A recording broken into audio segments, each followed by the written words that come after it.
নমস্কার বন্ধুরা, আপনারা অনেকেই আমাকে বলেছেন যে একটা ভিপিএস সার্ভারে নোড.জেএস এবং পিএইচপি ওয়েবসাইট দুটোই একসাথে রান করব কিভাবে?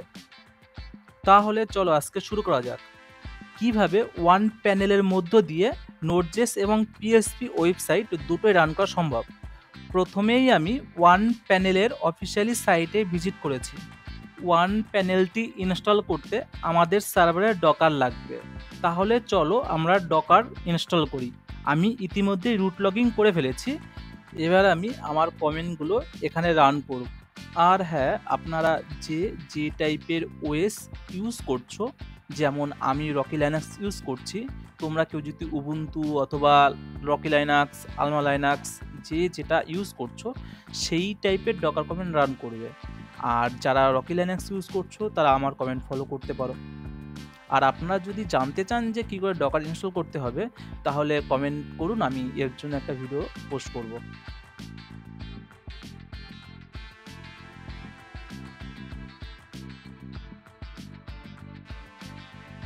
আমার ডকার ইনস্টল হয়ে গেছে। এবার আপনাদের সামনে ডকারটি স্টার্ট করে রানিং আছে সেটা আপনাদের দেখিয়ে দিই। এবার আমরা ওয়ান প্যানেলটি ইনস্টল করব। ওয়ান প্যানেল ইনস্টল করতে হলে আমাকে প্রথমেই ওয়ান প্যানেলের অফিসিয়ালি সাইটে যেতে হবে। তারপরে ইনস্টল নাও বাটনটিতে প্রেস করতে হবে। এবার এখান থেকে এই কমেন্টটি কপি করে আমার রুট সার্ভারে এই কমেন্টটি রান করব। এবার আমি আমার ভাষা সিলেক্ট করব।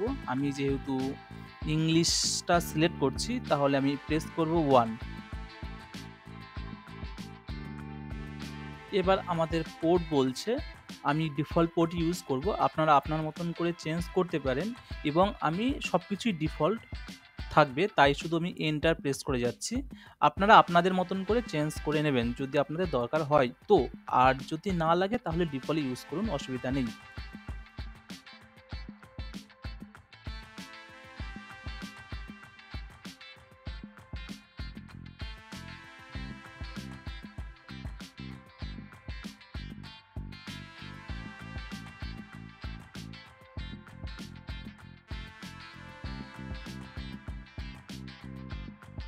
আমার ওয়ান প্যানেলটি ইনস্টল হয়ে গেছে। এবার আপনাদেরও যদি ওয়ান প্যানেলটি ইনস্টল হয়ে থাকে, সেম টু সেম এরকম একটা ইন্টারফেস আপনারাও দেখতে পাবেন। এবার দেখুন এখানে একটা ইউআরএল দেওয়া আছে, আপনার আইপি এবং সাথে পোর্ট, আর এখানে আপনার ইউজার নেম আর পাসওয়ার্ড রয়েছে। তো চলুন এটা কপি করে আমি ব্রাউজারে ওপেন করি এবং আমার যে ইউজার নেম আর পাসওয়ার্ডটা সেটাও আমি কপি করে নিয়ে এসে আমি লগ ইন করবো।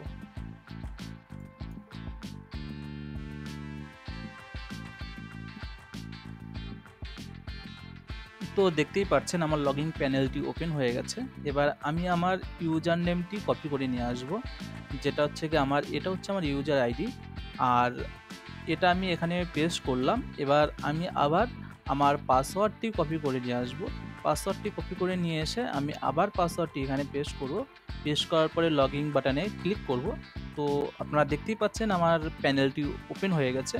এবার আমি চাচ্ছি আমার প্রথমে যে ইউজার নেম এটা ডিফল্ট দিয়েছে আর পাসওয়ার্ড সেটা আমি চেঞ্জ করতে।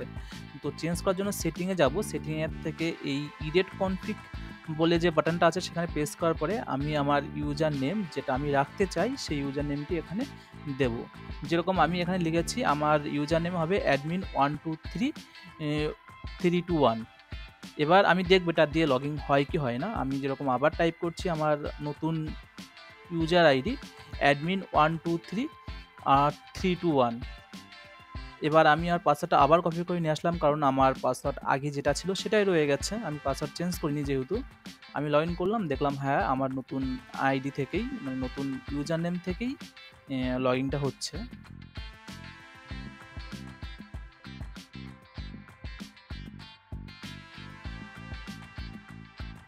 একই রকমভাবে আমি আমার পাসওয়ার্ডও চেঞ্জ করব। আমি আমার পুরনো পাসওয়ার্ডটি কপি করে নিয়ে আসলাম এবং নতুন পাসওয়ার্ড এন্টার করলাম। নিচে দেওয়া কনফার্ম বাটনটিতে ক্লিক করলাম। ক্লিক করার সাথে সাথেই আমাকে আবার লগ ইন পেজে নিয়ে গেল। আমি আমার নতুন ইউজার নেম আর নতুন পাসওয়ার্ড দিয়ে লগ ইন করলাম।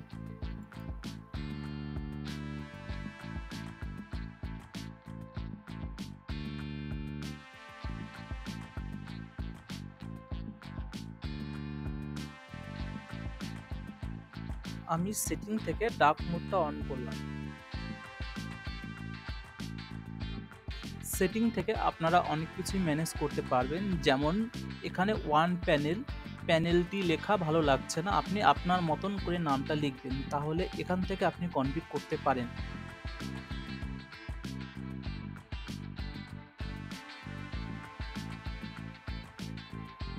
চলুন তাহলে এবার আমরা অ্যাপ স্টোর থেকে ওপেনরেস্টি নামে একটি অ্যাপ্লিকেশান ইনস্টল করব।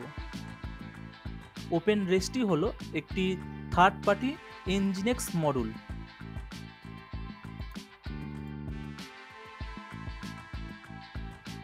ওপেনরেস্টি আমাদের এনজিনিক্স কনফিগ করতে সাহায্য করবে। তো চলুন অ্যাপ্লিকেশানটি ইনস্টল করতে এই ইনস্টল বাটনের উপরে প্রেস করলে অ্যাপ্লিকেশানটি ইনস্টল শুরু হয়ে যাবে।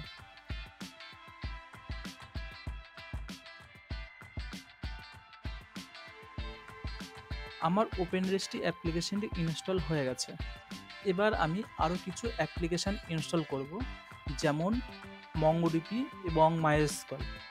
মঙ্গোডিবি আমাদের নোড.জেএস অ্যাপ্লিকেশানে রান হবে এবং মাইএসকিউএল যেটা আমাদের পিএইচপি ওয়েবসাইটের জন্য রান হবে। তো আমি এই দুটোই ইনস্টল করে নেব।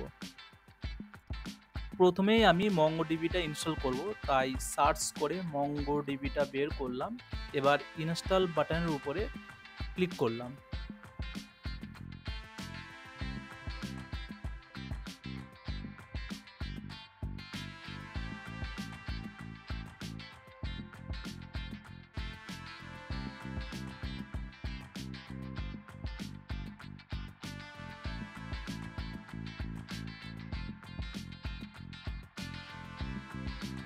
এবার আমি মাইএসকিউএল ডাটাবেসটি ইনস্টল করে নেব।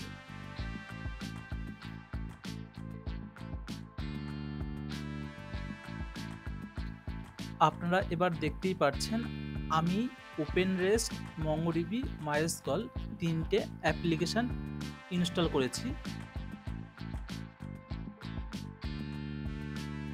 এবার আমি একটা নোড.জেএস অ্যাপ্লিকেশান রান করব, তাই আমি সিস্টেমের থেকে ফাইল ম্যানেজারে যেয়ে একটা ফোল্ডার ক্রিয়েট করব। ফোল্ডারটির নাম আমি দিচ্ছি নোড.জেএস অ্যাপ।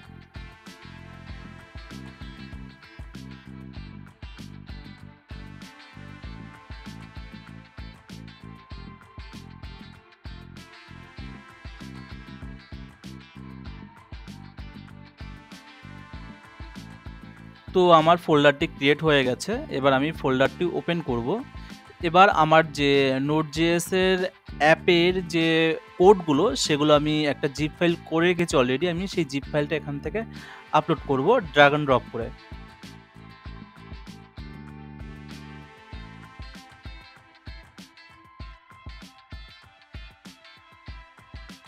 এবার আমরা কনফার্ম বাটনে প্রেস করব, তারপরে খানিকক্ষণ ওয়েট করব যাতে আমার জিপ ফাইলটা আপলোড হয়ে যায়।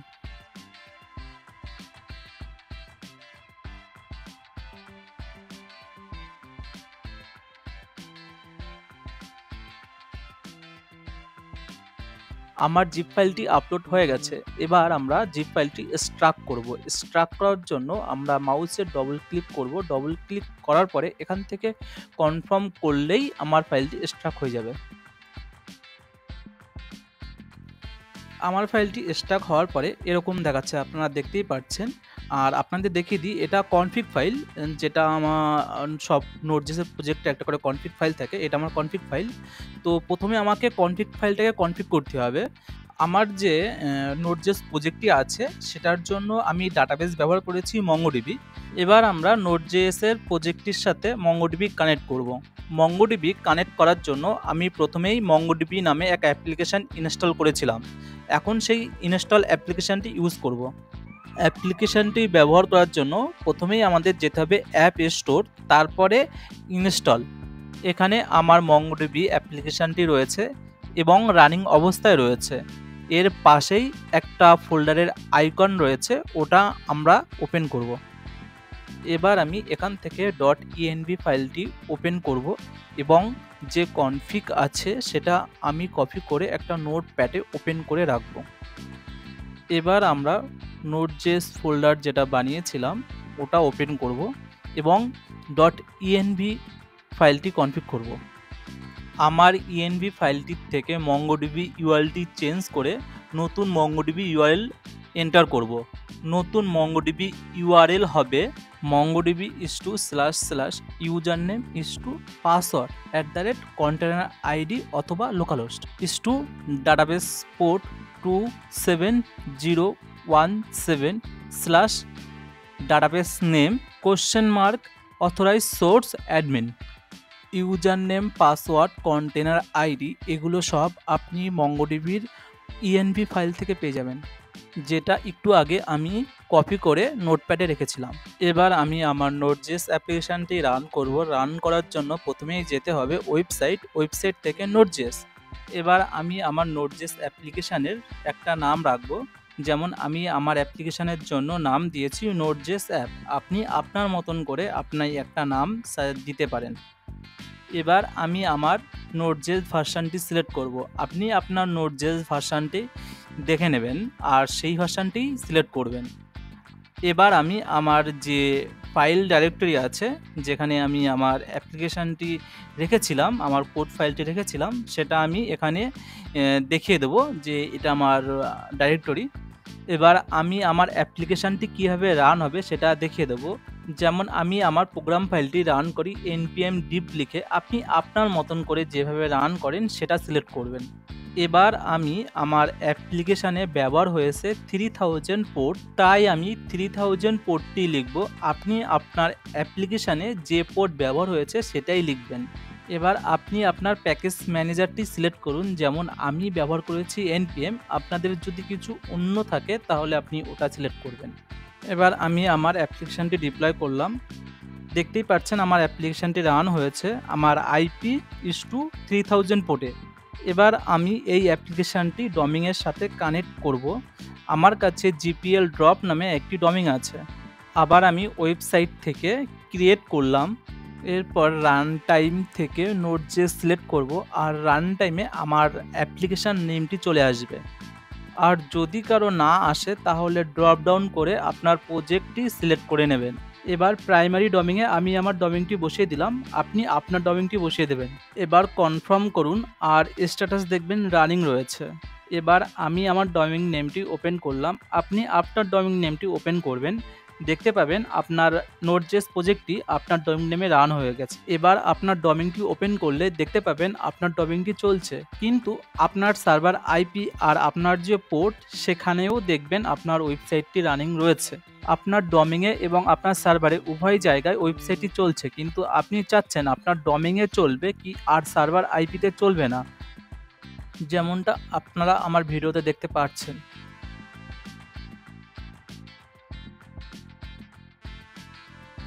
তাহলে আমাদের A1 ড্যাশবোর্ডটা ওপেন করে নেব।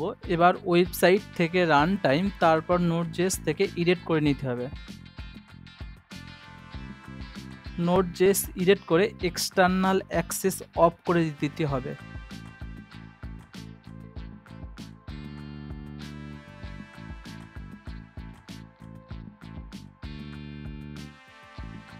এবার আপনার ডমিং নেমে ওয়েবসাইটটি রান হবে আর IPতে ওয়েবসাইটটি দেখাবে না, যেমনটা আপনারা আমার ভিডিওতে দেখতে পাচ্ছেন।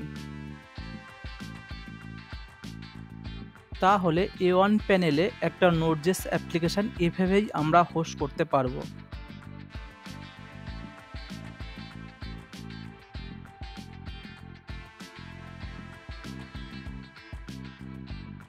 চলো এবার তাহলে A1 প্যানেলেই কি করে আমরা PHP ওয়েবসাইট রান করব এটাও দেখে নিই।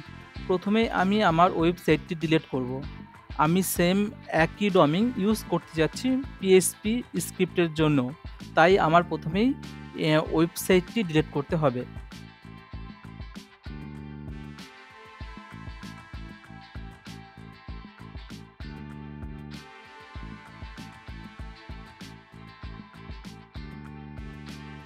আমি ওয়েবসাইটটি ডিলিট করে ফেলেছি। এবার আমি একটা PHP ওয়েবসাইট রান করব।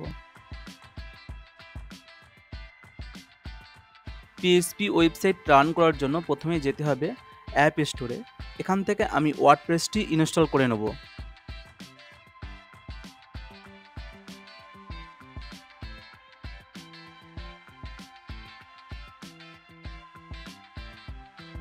আমার ওয়ার্ডপ্রেসটি ইনস্টল হয়ে গেছে। এরপরে যাব ওয়েবসাইট, তারপরে ক্রিয়েট, ডিপ্লয়মেন্ট, ইনস্টল অ্যাপ্লিকেশানে ওয়ার্ডপ্রেসটাই আসবে। তারপরে প্রাইমারি ডোমেইনে আমার জিপিএল ড্রপ ডোমেইনটি এন্টার করব, তারপরে কনফার্ম করব। এরপর আমি আমার জিপিএল ড্রপ ডোমেইনটি ওপেন করব এবং ওয়ার্ডপ্রেসটি ইনস্টল করব। প্রথমে আমি আমার ভাষা ইংলিশ সিলেক্ট করে নিয়েছি, তারপরে সাইট নেম, তারপরে ইউজার নেম, তারপরে পাসওয়ার্ড, তারপরে ইমেল অ্যাড্রেস, তারপরে ইনস্টল ওয়ার্ডপ্রেস বাটনে ক্লিক করব।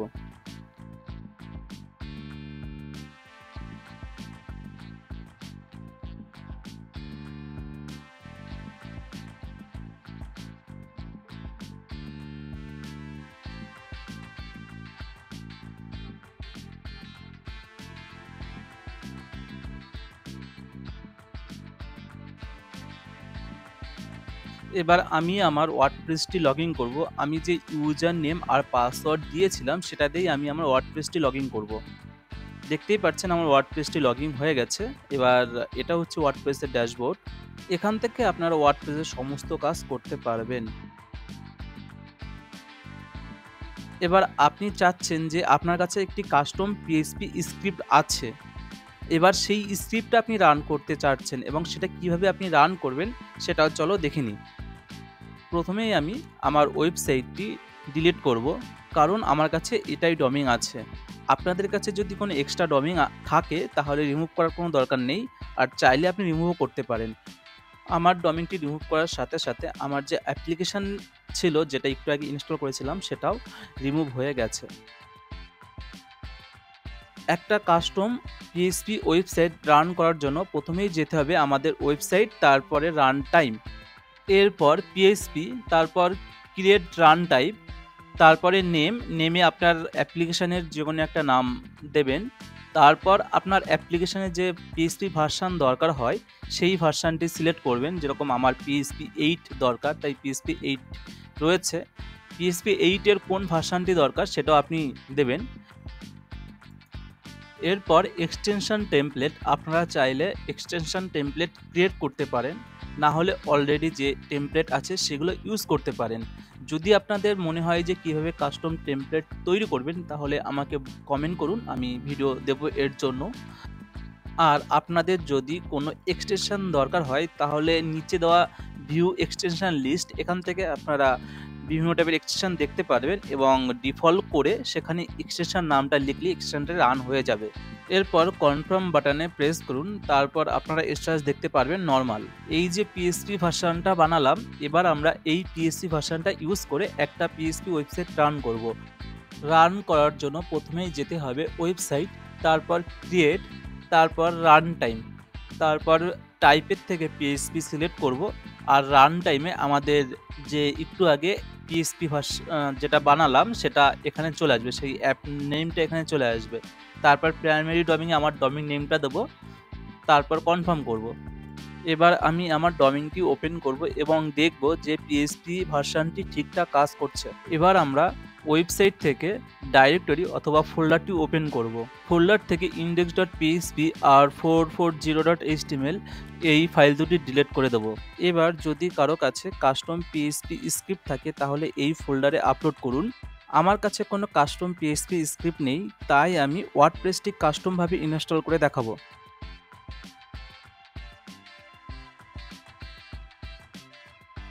wordpress.org থেকে আমি ওয়ার্ডপ্রেসের পিএইচপি স্ক্রিপ্টটা ডাউনলোড করব।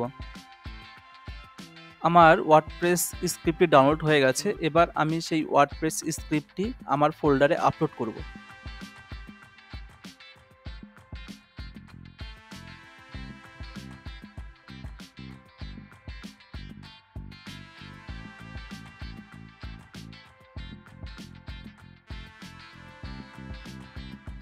আমার পিএইচপি স্ক্রিপ্ট ফাইলটি আপলোড হয়ে গেছে। এবার আমি জিপটি আনজিপ করব। আনজিপ করার জন্য ফাইলটি ওপেন করে কন্টিনিউ করলেই আনজিপ হয়ে যাবে ফাইলটি।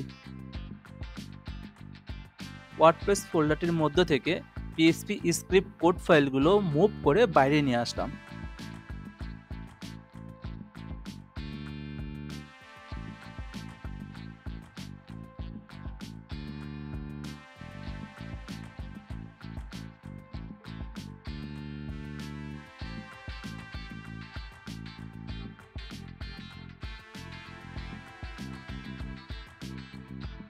এবার আমি ডোমেইনটি ওপেন করে দেখলাম আমার পিএইচপি স্ক্রিপ্টটি ঠিকঠাকভাবে রান হয়েছে। এবার আমার একটা ডাটাবেস ক্রিয়েট করা লাগবে, তাই আমি ডাটাবেসে গেলাম। যাওয়ার পরে মাইস্কল থেকে ক্রিয়েট ডাটাবেস। তারপর আমি আমার ডাটাবেসের নাম দিয়েছি অ্যাডমিন, ইউজার নেম দিয়েছি অ্যাডমিন, পাসওয়ার্ড দিয়েছি অ্যাডমিন। তারপরে এই নামে একটা আমি ডাটাবেস ক্রিয়েট করে নিলাম।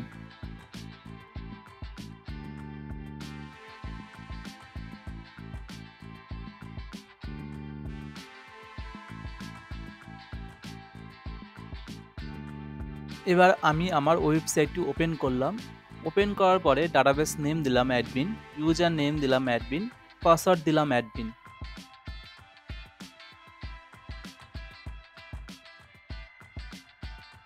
এবার আমরা ওয়ান প্যানেলটি ওপেন করব, তারপর ডাটাবেস, তারপর মাইস্কল, তারপর কানেকশন ইনফরমেশন থেকে কন্টেনার কানেকশন অ্যাড্রেসটা কপি করে নেব। এরপর আমাদের ওয়েবসাইট ডাটাবেস হোস্ট লোকাল হোস্টটা চেঞ্জ করে কন্টেনার আইডিটা দিয়ে দেবো। আপনারা যারা কাস্টম পিএইচপি স্ক্রিপ্ট রান করছেন তারা লোকাল হোস্টটা চেঞ্জ করে এই কন্টেনার আইডি দিতে হবে। এরপর site title, user name, password, confirm password, email address দিয়ে ইনস্টল বাটনে ক্লিক করলেই আমাদের ওয়ার্ডপ্রেসটি ইনস্টল হয়ে যাবে। ইউজার নেম আর পাসওয়ার্ড দিয়ে আমাদের লগ ইন করতে হবে, আমাদের ওয়ার্ডপ্রেস ড্যাশবোর্ডটি ওপেন হয়ে যাবে। ওয়ার্ডপ্রেসের সমস্ত কাজ এই ড্যাশবোর্ড থেকেই হবে। তাহলে আমরা দেখলাম ওয়ান প্যানেলের মাধ্যমে কি করে নোড.জেএস এবং পিএইচপি স্ক্রিপ্ট দুটোই রান করা সম্ভব। যদি আমার ভিডিওটি ভালো লেগে থাকে তাহলে চ্যানেলটি সাবস্ক্রাইব করে আমাদের সাথে থাকুন। আর যদি আপনারা জানতে চান ওয়ান প্যানেলের মাধ্যমে কি করে জাভা, গো, পাইথন, .NET স্ক্রিপ্ট রান করবেন তাহলে কমেন্ট করুন, আমি এর জন্য একটা ভিডিও বানাবো।